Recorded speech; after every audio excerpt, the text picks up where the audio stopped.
Miss Gordon, I buzzed you a few minutes ago. Where were you? I was out having my lunch. Oh, well, look, I finished writing my monologue for the show, and I want you to take it down. Oh, certainly. Now, we open, as usual, you know, with the billboard and then my theme song. And I walk out, and I do this, of course. Thank you. Thank you. What are you doing? I'm trying to stop the audience from applauding. What audience? Miss Gordon, I'm just trying to get the feel of this thing, that's all. Rehearsing. Now, all right, when they stop applauding, then I usually say, thank you very much, ladies and gentlemen, and welcome to the show. And then I go into my first joke that I put down here. Yeah, I think it's so funny. I say, yesterday I went to the wedding of one of the boys in my orchestra. You see, and Frank Remley was the best man. He had the honor of pulling the cork out of the wedding cake. I better wait here a long time while the audience laughs. Well, if you're going to wait until they laugh at that, you'd better come out with a chair. I'm paying you to be my secretary, not a critic. Now, where was I? Remley was pulling the cork out of a wedding cake. Oh, yes. And you should have seen it. It went off like Old Faithful. It was a rum cake that was 90% rum. What's the matter with you, Miss Gordon? This is a very funny routine. Well, maybe. But I guess I'm just tired of hearing you make fun of the boys in your orchestra. It isn't very nice. After all, they are human beings. At least that's what the report from UCLA said. It wasn't unanimous. They weren't sure about Sammy, the drummer. They said if he had one more eye, he could be a potato. He certainly was fried last night. Hey, that's good. Fried last night. Put that down now. I'll do it in my monologue. Now, here, take this and make 6 copies. Yes, sir. Oh, by the way, Miss Gordon, did you get the reservations for my sponsor and his daughter to be here for the weekend? I have the confirmation right here. Friday, Saturday, and Sunday for Mr. Lewis and his daughter. I got them a beautiful suite with a very nice view. Oh, good, good. Mr. Benny, your sponsor was just here last month. Why is he coming back so soon? Well, it's time for him to renew my contract. I guess he wanted to talk to me about it personally. And, by the way, I think I better line up some nice dates for his daughter because she's the apple of his eye, and it wouldn't hurt to have her on my side. No, I guess not. Well, I'll just type up these jokes for you. Okay. Let's see, who can I get to take the sponsor's daughter out? Somebody that'll really impress her. Now, Fabian is on location. Frank Sinatra Jr. is in New York. I wonder if John Wayne's son is in town. I think I'll call and find out. Oh, hi, Jack. Hello, Don. Pull up a chair and sit down. I'll be with you as soon as I finish this call. Okay. You know, I'm calling John Wayne to see if his son can take the sponsor's daughter out. Oh, hold it, Jack. What? Well, when I was talking with the sponsor this morning, long distance, about the commercials, I took the liberty of telling him that his daughter would be well cared for while she's here, that she'd have dates every night. Oh, boy, I'm so glad that's settled. Who'd you get to take her out? My son, Harlow. Harlow?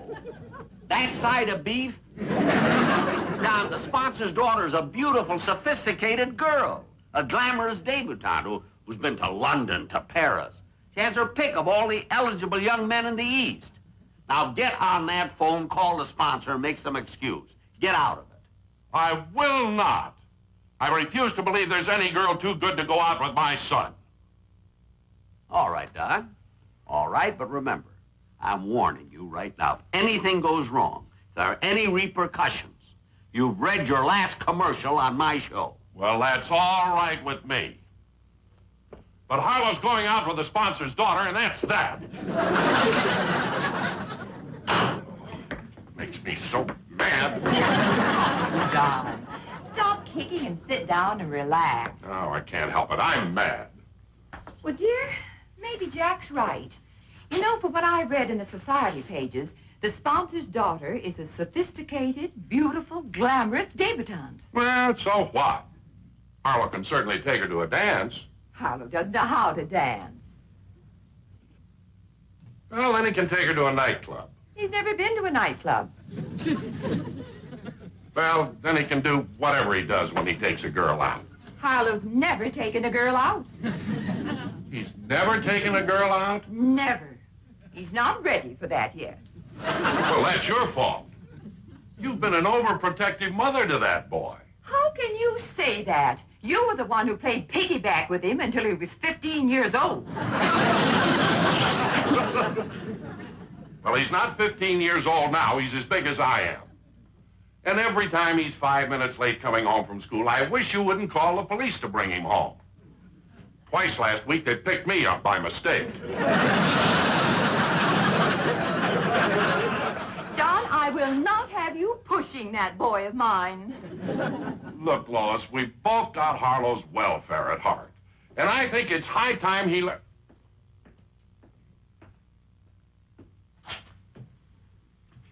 Why is it every time I come into a room, you stop talking? Nothing, Harlow, nothing. Mother, have you seen my model airplane magazine? Oh, yes, dear. It's on the hall table. Thanks.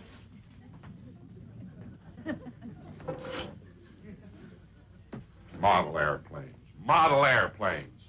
It's time he stopped playing with toys and started going out with girls. Oh, Don. He's probably never given girls a thought. I'm going to find out what that boy is thinking. Oh, Harlow! Oh, just a minute, Don. Now, take it easy. Well, you can't come right out and ask him. Don't worry about it, honey. I'll be subtle. I'll give him sort of a word association test. Oh. Yes, Dad. Sit down, son. Sit down. Oh, is dinner ready? No, son. Oh. Now, look, Harlow, I'm going to give you some words, and I want you to tell me the first thing you think about. Okay. Eh? Legs. Table. Nylon. Parachute. Blonde. Palomino. Sweater. Wool.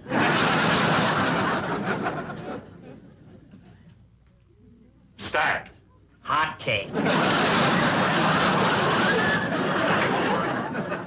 This is fun. Ask me some more, Dad. Just go to your room, Harlow. Your mother and I have some things to discuss. Okay. Call me when dinner's ready. We'll call you. We'll call you.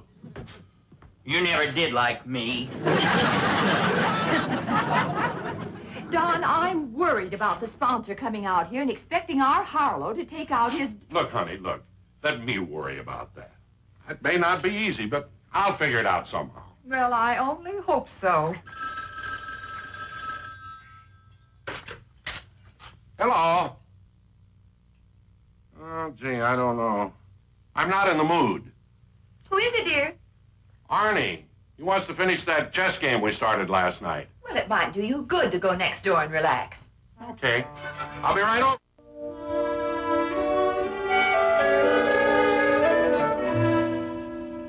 Don, it's your move. What? I said it's your move. Oh, I can't keep my mind on the game. You know, Arnie, my problem is... Yes, I know. You told me 3 times. Your sponsor's coming out, bringing his daughter, and Harlow is supposed to take her out and show her a good time. Now, your problem is how to make a social butterfly out of an elephant.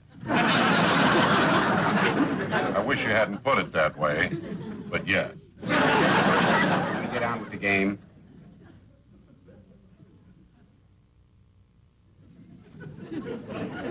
Daddy, where are the... Oh, hello, Mr. Wilson. Hello, Judy. Daddy, where are those records I brought home yesterday? Oh, I'm sorry, honey. I accidentally broke them. Oh, darn it. Arnie, I thought the records today were unbreakable. Not with a hammer. Oh, Arnie, you shouldn't have done that. Judy's such a nice girl, and she's so... Hey, wait a minute. Call Judy back here. What? Judy can help me with Harlow. What do you mean? That's what he needs, to go out with some nice girl and learn what life's all about. And Judy's such an attractive girl. Judy attractive? Certainly. That's funny. I always thought you looked like her mother. Hey, that's a good joke, Don. You think maybe Benny could... Wait a minute, Arnie. Now, call Judy back here and let me talk with her. Okay. Judy! What is it, Dad? Mr. Wilson wants to talk to you. Judy, you know my son Harlow, don't you? You mean The Rock? Yes, the Rock. Judy, do you like Harlow? Well, yes, I think he's nice. Wonderful. Judy, I'd appreciate it very much if you'd help me with Harlow. Well, what do you want me to do, Mr. Wilson? Now, tonight, after dinner, you come over to our house and... Don, I just hope this idea of yours works out. Oh, I'm sure it will. I've gone over the whole story with Judy. She ought to be here any minute now. She'll be all dressed up, and I'm sure she'll be able to maneuver Harlow into asking her to go out on a date. Oh, I'll bet that's Judy now.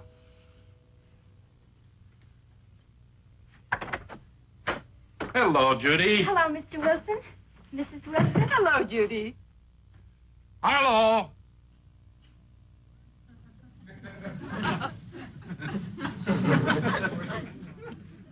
Look who's here, Harlow. Judy. Hello, Harlow. Hello, Judy. Hi, but you look pretty tonight, Judy. Doesn't she, Harlow? Oh, sure. Well, I better go back and finish my homework. Harlow! Harlow, your homework can wait. Now, you come right over here and sit down and talk to Judy like a gentleman. Okay.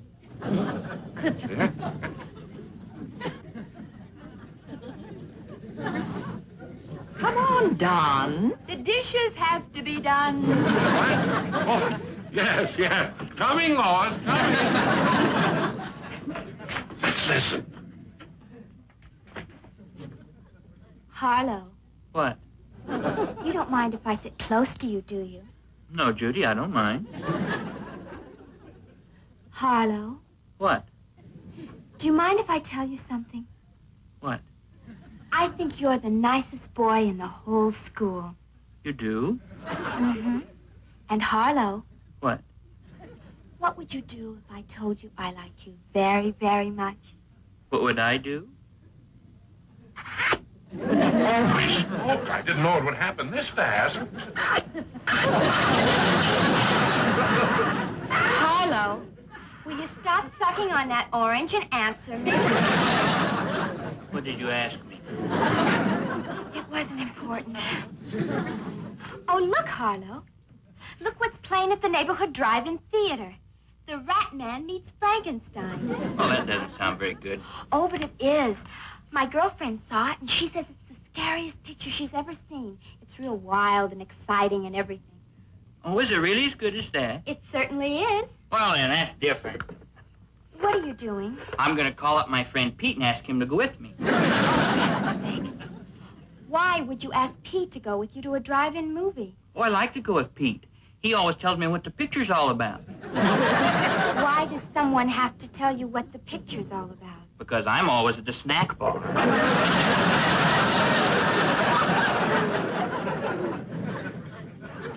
Harlow, What?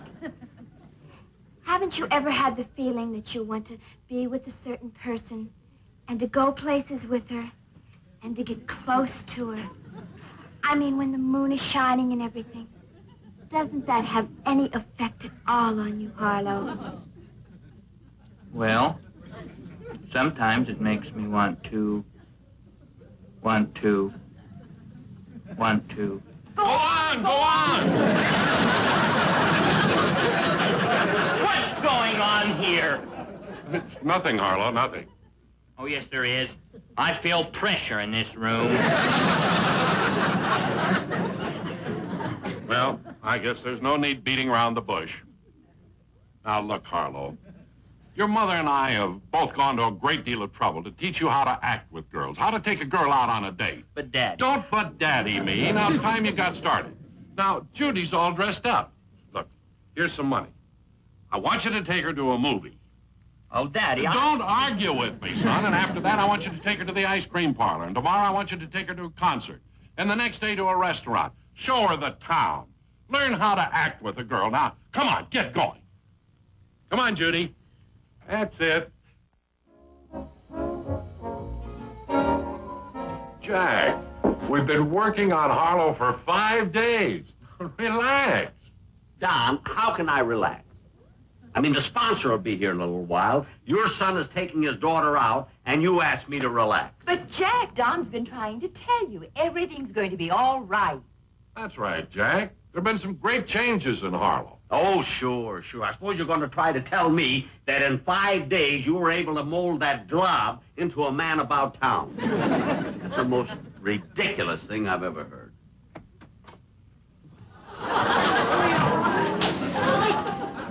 Dad, would you mind if I borrowed your gold cufflinks? Oh, not at all, sir. Thanks.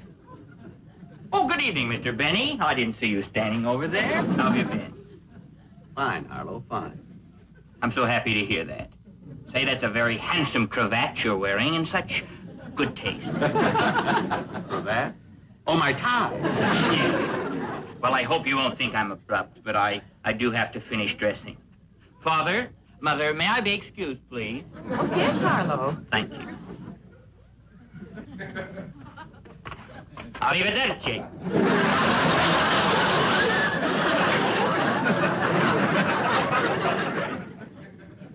Jack, when we're talking business with the sponsor, do you think it would be all right if I... Jack, what's the matter? Harlow, I can't get over the improvement in only 5 days. How did you do it? Well, frankly, Jack, I didn't think it was possible either. It was Don's brilliant idea that did it. Well, Don, what did you do? Well, Jack, I really don't mind taking credit for this. You know, one way to get a boy to feel comfortable around girls is for him to go out with a girl. So I talked Judy Weber, the little girl next door, real cute girl. I talked Judy into letting Harlow take her to the movies and to dances, to the theater and the nightclubs. And I saw to it that Harlow was with her every waking minute for the past 5 days. Well, it's absolutely amazing. Oh, by the way, Jack, what time do we leave to meet the sponsor? Oh, we won't have to leave, Don. You see, I left word for him to come directly here from the airport. Now, his plane got in about a half hour ago, so he should be in any minute.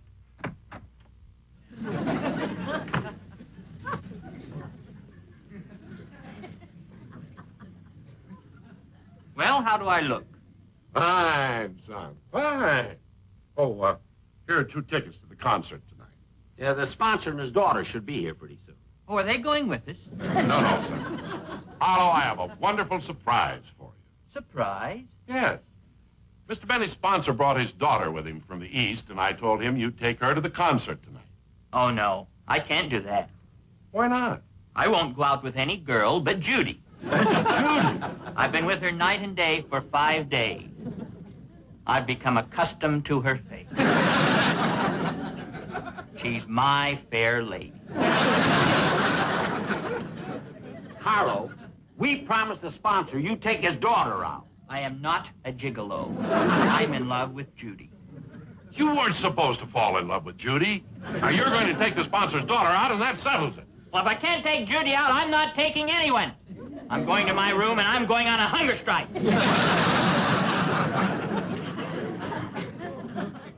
I'm not eating one thing till dinner.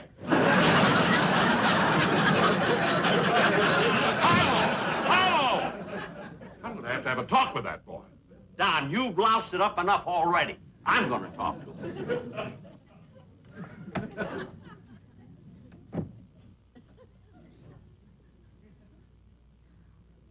Well, don't look at me like that. How did I know he'd fall in love with Judy? How could he do a thing like that? Don, if you had any sense, you'd have realized that sooner or later he had to find out that hotcakes aren't the only thing that's stacked.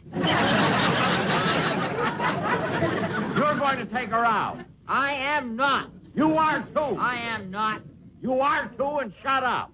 You never did like me.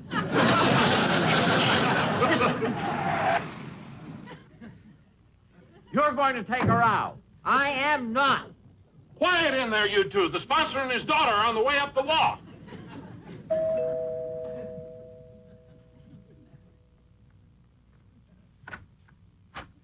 Hello, Mr. Lewis. Hello, Don. Lois, I'd like you to meet my daughter, Roxanne. Hello, Roxanne. Hello, Roxanne. How was your trip, Mr. Lewis? Fine, fine. Oh, by the way, where's that son of yours who's going to show my daughter around? Oh, well, Now, the first place I want him to take me is a pom-pom twist club I've heard so much about. Oh. That's all she's talked about.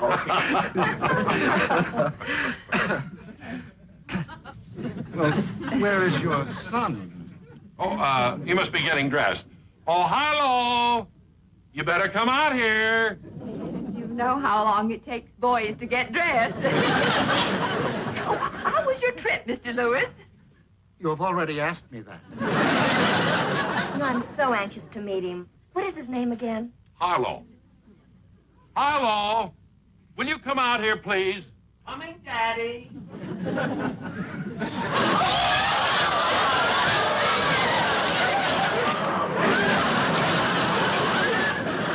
Bye, Mother.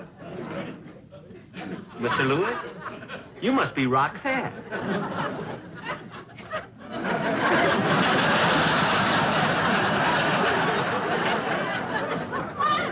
Don't wait up for us, Daddy. We might not be home till after 9.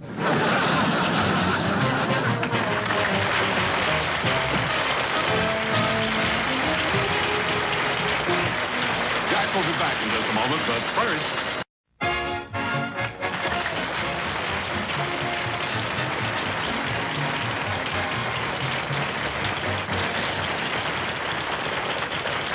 Thank you, ladies and gentlemen. I hope you all enjoyed the show.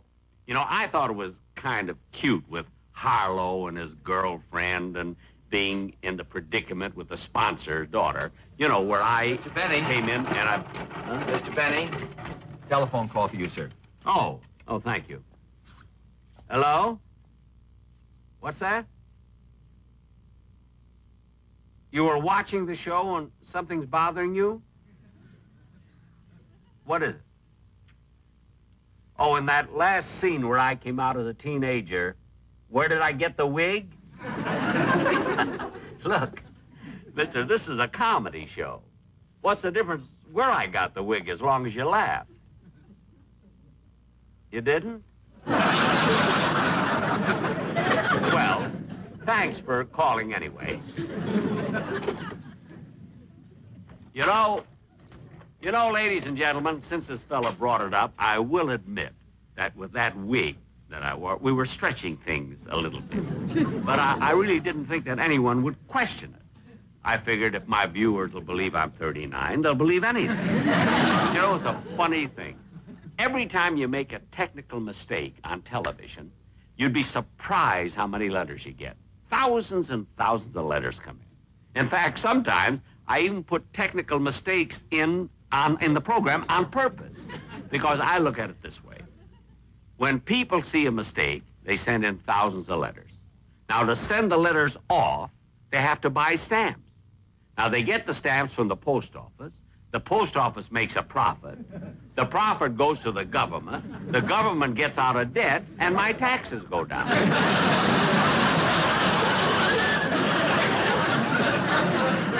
Oh, yes, there's something else I wanted to tell you. Oh, yes, I'll be seeing you soon.